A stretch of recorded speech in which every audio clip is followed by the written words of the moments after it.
இந்த நேரத்திற்கான முக்கிய செய்தி, தமிழக வெற்றிக் கழக தலைவர் விஜய் வெளியிட்டிருக்கும் அந்த செய்தி. திமுக மற்றும் பாஜக நடத்தும் நாடகத்தை மக்கள் நம்பவே மாட்டார்கள் என்று கடுமையாக விமர்சனம் ஒன்றை வைத்திருக்கக்கூடிய செய்தி முக்கிய செய்தியாக வந்திருக்கிறது. திமுக பாஜகவின் அரசியல் ஆதாய நாடகத்தை மக்கள் நம்ப மாட்டார்கள் என தமிழக வெற்றிக் கழக தலைவர் விஜய் தெரிவித்திருக்கிறார். சோழ பேரரசின் பெருமையை கொண்டாட வேண்டியது தங்கள் கடமை என்பதை திமுக மறந்துவிட்டது.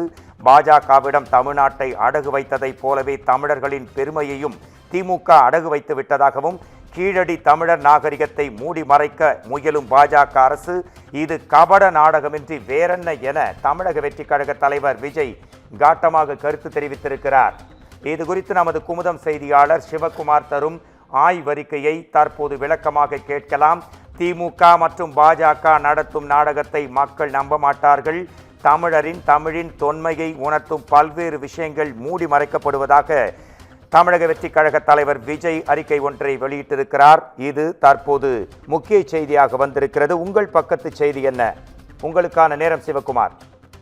கங்கை கொண்டான் கடாரம் வென்றான் அப்படின்னு சொல்லி நாம பால காலத்துல படித்த பாடங்கள்ல ராஜராஜ சோழனும் ராஜேந்திர சோழனும் இரண்டாம் ராஜேந்திர சோழன் அப்படின்னு சொல்லி நம்ம படித்து வந்த நிலையில, அதாவது அவர்களுக்கு உரிய மரியாதைகளை தமிழக அரசு கொடுக்கல அப்படிங்கிறது ஒரு புறமா இருந்தாலும், அதை நேற்று மத்திய அரசு என்ன பண்ணுச்சுன்னா, ராஜராஜ சோழனோட இந்த நாணயம் ஒண்ணு வெளியிட்டதோட இல்லாம அந்த கோவிலுக்கு போறது, அங்குள்ள மக்களை சந்திக்கிறது உள்ளிட்ட பல்வேறு நிகழ்வுகளை கடந்துகிட்ட ஒரு நிலையில தற்போது தமிழக வெற்றிக் கழகம் தரப்புல ஒரு அறிக்கை ஒண்ணு கொடுக்கப்பட்டிருக்கு. அதுல என்ன போட்டிருக்காங்கன்னா, 75 ஆண்டுகளாக கடந்து ஆட்சி நடத்தி கட்சி 75 ஆண்டுகளை கடந்து கட்சி என்றும் தமிழர் என்றும் தமிழர் அடையாளம் என்றாலே அது தங்களுக்கு உரியதுங்கிற மாதிரி பொய்யா ஒரு வேஷம் போட்டு மார்த்தட்டி கொள்ளக்கூடிய தற்போதைய ஆளுங்கட்சியான திமுக தமிழர் பெருமைகளை கொண்டாடக்கூடிய சோழ பேரரசர்களுக்கு உரிய மரியாதையை முன்னாலே அளித்திருந்தால், இப்போ தமிழர்களுக்கு எதிராக இருப்பதாக கருதக்கூடிய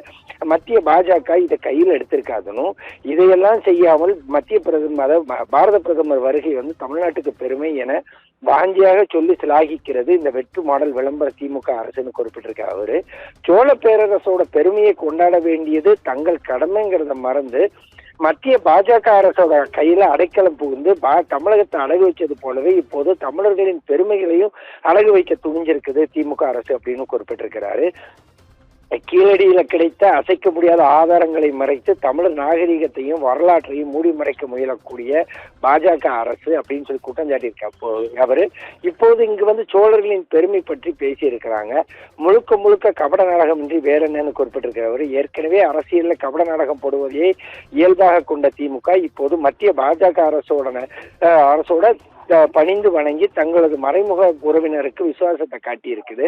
அதே மாதிரி எதிரெதிராக இருப்பது போல காட்டி கொண்டாலும் உள்ளுக்குள்ள மறைமுகமா இணைந்த ஒரு அரசியல் நாடகத்தை அரங்கேற்கும் திட்டத்தையே திமுகவும் பாஜகவும் ஓரணியில் கொண்டு வருது. இது ஓரணியில் கபடதாரிகள் என்று தானே அழைக்கணும் அப்படின்னு சொல்லி குறிப்பிட்டிருக்கிறாரு. அதோடு இல்லாம நாம இப்படி சொல்றது மறைமுகமா ஓரணியில் இணைந்திருக்கும் இவ்விரு கட்சிகளுக்கும் மக்களுக்கு தாவேக்கா உண்மையை வெளிச்சம் போட்டு காட்ட வேண்டிய நிலையில இருக்கிறதால நம்ம அவர்கள் மேல வைத்தறிச்சை ஏற்படலாம் அப்படின்னு குறிப்பிட்டிருக்கிறாரு. இதற்கு என்ன செய்ய, வேற வழி இல்லை, உண்மையை ஒரு நாள் அம்பலமாகத்தான் செய்யும் அப்படின்னு குறிப்பிட்டிருக்கிறாரு. மறைமுகமாய் பாஜகவும் திமுகவும் ஓரணியில் இருக்கக்கூடிய கட்சிகளாக இணைந்து நடத்தும் அரசியல் ஆதாய நாடகத்தை இனியும் தமிழக மக்கள் ஏற்க மாட்டார்கள்னும், இவர்கள் இருவரின் மறைமுக கபட நாடக அரசியலுக்கான தக்க பதிலடியை 2026 தேர்தலில் தமிழக மக்கள் உறுதியாக தருவார்கள்ங்கிறத தெரிவித்துக் கொள்கிறேன் அப்படின்னு சொல்லி அதோட தலைவர் விஜய் தற்போது ஒரு அறிக்கை ஒண்ணு வெளியிட்டு இருக்கிறாருங்க. தமிழக வெற்றிக் கழக தலைவர் விஜய் அறிக்கை தொடர்பான உங்கள் நீண்ட ஆய்வறிக்கைக்கு நன்றி சிவகுமார்.